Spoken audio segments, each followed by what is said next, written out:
Hello viewers, this is Just Fake Network TV, a place where you can get the latest information about Nigerian news and all the news in details. Nigerians want restructuring, not disintegration.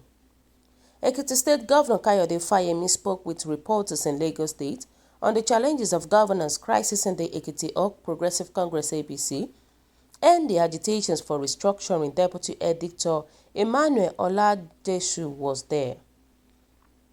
What would you consider the gains, challenges, constraints of governing Ekiti State in the last 2 years of your return of office? Kayode Fayemi says, I'm in a fairly unique position in the sense that I am not a new kid on the block, so I cannot be excused from lack of knowledge of the challenges of office. If you all recall what I said during the campaign in 2018, I said I had unfinished business, which was the reason why I was returning to Ekiti State, not that I didn't have any alternative or I just wanted to be governor for its own sake. I was a minister at the time. I chose to go back because of the circumstances of my exit from office. I wanted to ensure that we win the state back and then complete many projects embarked on in my first terms, as well as entrenched and irreversible development strategies in the 4 years that I was out of office. There was widespread suffering and poverty in the state. Ekiti, many will still argue, is essentially a civil service state.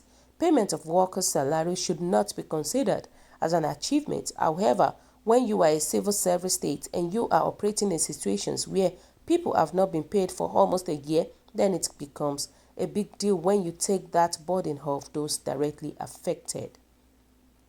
Not to mention the multipliers effect on others in the state. It's therefore clear that we needed change of leadership in order to get good governance back on the agenda and a sense of purpose back to government. You can recall my campaign focused on restoring the values and reclaiming the land of Ekiti. What was to be reclaimed? Take the social interventions program that we had in the state when I was a governor. They were all cancelled by my successors. There was no longer free education program up to senior secondary level as we used to have in my first term. The monthly stipend for the elderly citizens, Owo Arugbo, and the food bank, Onje Arugbo, as we call it in Ekiti State, also disappeared. The free health programs for the under 5, over 65, a pregnant woman, and people with disability were also cancelled by the previous government. Now all these are back in Ekiti State and our people are enjoying it. What about the constraint? Constraint, I think, is something that is worth reflecting on. I think we are fast getting to a point in which we must confront our reality as a federation. Finance is always a constraint at the state level. There is what I call the tyranny of unfunded mandate. We cannot continue to run an economy the way we are doing. We have to figure out a structure, a formula that will enable us to generate more funds internally and at the same time ensure equitable and fair distributions of what's available in the Federation coffers. We need a formula that is more responsive to the yearnings of the population. The current structure obviously favors those who are more associated with the unitary structures that privileges concentrations of power and resources at the center, rather than a genuine federal structures of federations unit that is more accountable to the people and responsive to the challenges that the people have. What that formula should be has been a subject of debate from all sides of Nigeria. Clearly, the federal structure we have now is problematic and it is not working as it should, and there is a justification for more devolutions of not just functions, unless you want to suffer from a tyranny of unfunded mandates, but also resources. You can't devolve functions and not support it with resources, and that is what we are faced with now. Thankfully, the government is more responsive under President Buhari. Federal roads that had been fixed for the past 20 years and not 1 naira was paid by the government of President Obasanjo. Yaradua Jonathan has now been paid by President Buhari. He asked the Minister of Works and Housing, Babatunde Fashola, to go around the 36 states, check all the federal roads that has been fixed with evidence that they were actually fixed by the state and then paid. And he paid That is not something that we have been experiencing since the dawn of this democratic dispensation. Frankly, the issues is we still have to ask, what is a federal road? The people who are applying the road in my state don't have the difference between the federal road and the state road.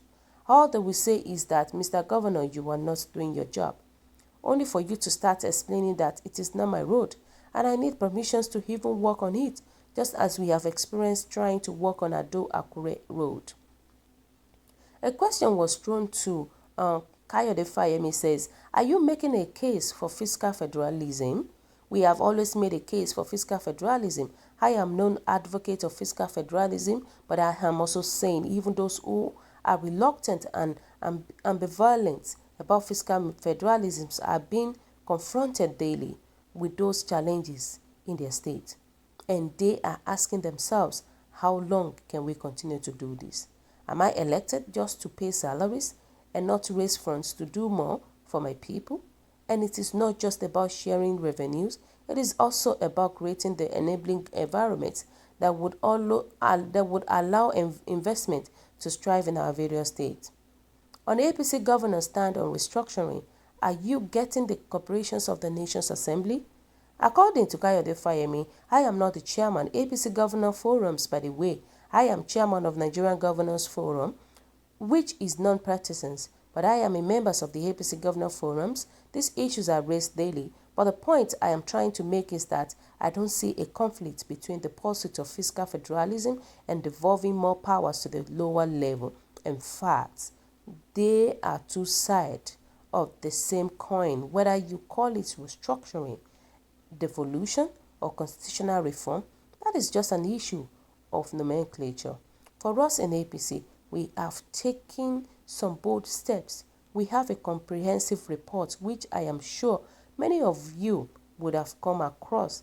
The Nasehe Rufai Committee has not only articulated in clear terms that our views are on what you call restructuring, but also attached proposed bill, which we then took as APC governors to the leadership of the National Assembly President Ahmad Lawa and Speaker Femi Gbajabiamila, handed it over to them. We do not have the powers as governors to make laws. These are our proposals as governors of the APC, and we believe that when they start a constitutional reform process, this will be one of the materials they will treat as a formal memorandum from us.